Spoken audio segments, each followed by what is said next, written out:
വീണ്ടും നൃത്തത്തിലേക്ക് വരികയാണെങ്കിൽ നേരത്തെ പറഞ്ഞ ആൽബം ശ്രീ ഗുരുഭ്യോ നമഃ എന്ന് പറഞ്ഞ ആൽബം, അതിൽ നൃത്തം ചെയ്തു, ഒപ്പം തന്നെ പാട്ടിനെയും ഒരുപോലെ ബാലൻസ് ചെയ്ത് കൊണ്ടുപോയി. ഒരു ആർട്ടിസ്റ്റ് എന്നുള്ള നിലയ്ക്ക് ഈ ഒരു ബാലൻസിങ് എത്രത്തോളം പോസിബിൾ ആണെന്ന് തോന്നുന്നുണ്ട്? ഇപ്പോൾ സിതാര എന്ന് പറയുന്ന ഒരു സിംഗറായിട്ടാണ് പൊതുവെ എല്ലാവരും അറിയപ്പെടുന്നത്. ഇത് ബാലൻസ് ചെയ്ത് കൊണ്ടുപോകുമ്പോൾ സിതാര എന്ന് പറയുന്ന പേഴ്സൺ ഉണ്ടാവുന്ന ഒരു ചില കോൺഫ്ലിക്ട്സ് ഉണ്ടാവുമല്ലോ, അത് എങ്ങനെയാണ് ഓവർകം ചെയ്യണേ? അതായത് ഇതിനിപ്പം രഞ്ജിച്ച് പറഞ്ഞില്ലേ, മുമ്പ് ഒരിക്കൽ പണ്ട് ഡാൻസർ എന്നുള്ള രീതിയിൽ അറിയാന്ന് പറയില്ലേ, അതൊക്കെ ആളുകൾ പുറത്തുനിന്ന് നോക്കുന്ന അവരുടെ ഒരു പോയിന്റ് ഓഫ് വ്യൂലുള്ള കാര്യങ്ങളാണ്. എന്നെ സംബന്ധിച്ചിടത്തോളം ഇത് രണ്ടും ഒരേപോലെയാണ് എല്ലാ കാലത്തും. ഞാൻ ആദ്യവും ഇത് രണ്ടിനെ സമീപിച്ചിരിക്കുന്നത് ഒരേ ഗൗരവത്തോടെയാണ്, ഒരേ സമയമാണ് രണ്ടിനു വേണ്ടി സ്പെൻഡ് ചെയ്തിരുന്നത്. പക്ഷെ ആ സമയത്ത് ഈ പറഞ്ഞ മാതിരി യുവജനോത്സവങ്ങളിലൊക്കെ ഡാൻസ് മത്സരങ്ങൾക്കാണ് അവർ കൂടുതൽ ഇമ്പോർട്ടൻസ് കൊടുക്കുക, പത്രങ്ങളാണെങ്കിലും ഒക്കെ. അപ്പൊ അന്നത്തെ പാട്ട് വിഷയം ആരും അങ്ങനെ ശ്രദ്ധിക്കാണ്ട് പോയി. പക്ഷെ ഏതോ ഒരു ഘട്ടത്തിൽ ഇപ്പൊ ഈ ചാനലിലെ റിയാലിറ്റി ഷോസ് ഒക്കെ തുടങ്ങിയപ്പം അതിന്റെ ഭാഗമൊക്കെ ആയിട്ട് മത്സരിച്ചപ്പം ഡാൻസിന് അങ്ങനത്തെ സ്പേസ് ഇല്ല, പോപ്പുലർ സ്പേസ് വളരെ കുറവാണ്. എനിക്കാണെങ്കിൽ ക്ലാസിക്കൽ ഡാൻസ് പെർഫോം ചെയ്യാനുള്ള വേദികൾ കണ്ടെത്താൻ പറ്റിയില്ല. അത് എന്റെ പോരായ്മയായിട്ടാണ് ഞാൻ കാണുന്നത്. എനിക്ക് പറ്റിയില്ല അത് കണ്ടിന്യൂ ചെയ്യാൻ. നിശാഗന്ധി ഫെസ്റ്റിവലിലാണ് ഞാൻ അവസാനമായിട്ട് പെർഫോം ചെയ്തത്. അപ്പം സ്വാഭാവികമായിട്ടും പാട്ടിന്റെ അവസരങ്ങൾ കൂടിയപ്പം ഈ പറഞ്ഞ മാതിരി ഈ ഒരു ഭാഗം അങ്ങോട്ട് മങ്ങി. ഇപ്പം ഒരു വീഡിയോ ചെയ്യണമെങ്കിൽ എനിക്കത് ഇങ്ങനെ ബ്രേക്ക് എടുത്ത് ചെയ്യാനുള്ള സാവകാശമുണ്ട്.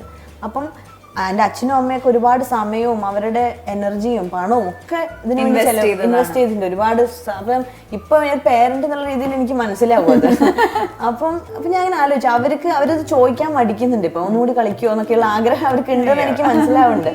അത് മനസ്സിലായത് ഇത് പെർഫോം ചെയ്തപ്പോഴാണ്, ഈ വീഡിയോ പുറത്ത് വന്നപ്പോഴാണ് എനിക്ക് തോന്നുന്നു ഞാൻ ഇത്ര ഇപ്പൊ പടങ്ങളുടെ പാട്ടുകളൊന്നും അവർ ഷെയർ ചെയ്യണം ഞാൻ കണ്ടിട്ടില്ല. ഈ ഡാൻസ് വന്നപ്പോഴേക്കും എല്ലാവരോടും ഉണ്ടാക്കി പിന്നെയും ഡാൻസ് ചെയ്തു തുടങ്ങി പറയാൻ ഭയങ്കര സന്തോഷമുണ്ട്.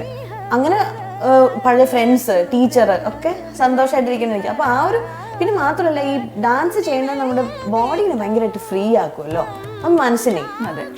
ഞാനത് എത്രമാത്രം എന്റെ ശരീരം റെസ്ട്രിക്റ്റഡ് ആയി എന്നുള്ളത് മനസ്സിലാവുന്നത് പിന്നെ ഡാൻസ് ചെയ്യുമ്പോഴാണ്.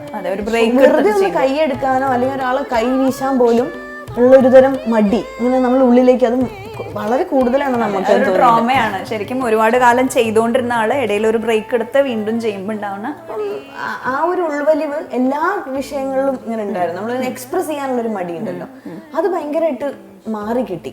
രണ്ടാമത് ഡാൻസ് ചെയ്യാൻ തുടങ്ങിയപ്പോ ഞാൻ മൊത്തം ഫ്രീ ആയി. വലിയ സുഖാണ്. പിന്നെ അത് നിർത്തണില്ല. എന്തായാലും വീട്ടിലൊക്കെ എന്തായാലും ഞാൻ ചെയ്യും. അപ്പൊ നേരത്തെ റിയാലിറ്റി ഷോനെ പറ്റി പറഞ്ഞു. ഒരു റിയാലിറ്റി ഷോയുടെ കണ്ടസ്റ്റന്റ് ആയിട്ട് വന്നു, പല സിനിമകളിൽ പാടി, പല ആൽബംസ് ചെയ്തു, നല്ല നല്ല അവാർഡുകൾ വാങ്ങിച്ചു, ജനപ്രീതി ലഭിച്ചു.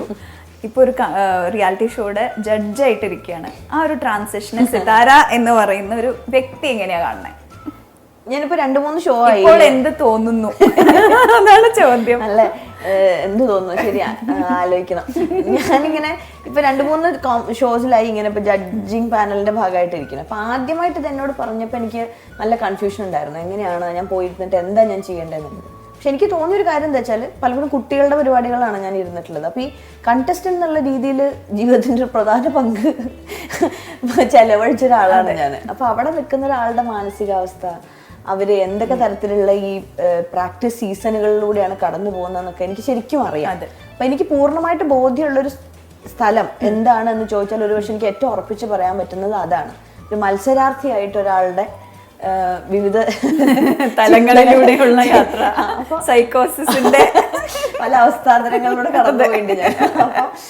അപ്പൊ അതും അറിയുന്നത് കൊണ്ട് തന്നെ ഒരു എനിക്കൊക്കെ ജഡ്ജിങ് പാനലിൽ കിട്ടിയിട്ടുള്ള ആളുകളിൽ പലരും അവരുടെ എക്സ്പീരിയൻസിന്റെ ഒരു വലിയ പങ്ക്, വർഷങ്ങളുടെ എക്സ്പീരിയൻസ് ആണ് ഈ കമന്റ്സ് ആയിട്ട്, ചെറിയ കമന്റ്സ് ആയിട്ട് ക്യാപ്സ്യൂൾ പരുവത്തിൽ നമുക്ക് തന്നിരുന്നത്. വളരെ ഹെൽപ്ഫുൾ ആയിട്ടുണ്ട്.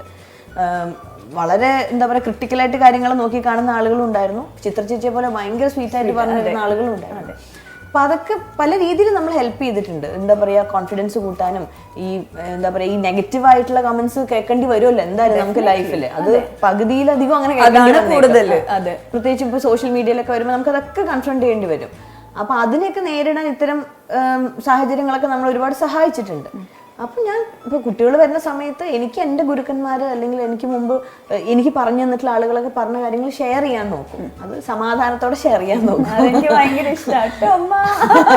അപ്പം ഉണ്ട് അത്. അതെ, പ്രത്യേകിച്ച് കുട്ടികളാകുമ്പോൾ നമ്മളിങ്ങനെ അത്ഭുതത്തോടെ നോക്കിയിരിക്കും. പുതിയ പുതിയ ടാലന്റുകൾ എന്ന് പറഞ്ഞു കഴിഞ്ഞാൽ ഒരു പേടിയില്ലാണ്ട് ഒരു പരിഭ്രമം ഇല്ലാണ്ട് കാര്യങ്ങൾ അവതരിപ്പിക്കുന്ന കാണുമ്പോൾ അതിലൊരു ഇൻസ്പിറേഷൻ വേറെ ഉണ്ട് കിട്ടാൻ.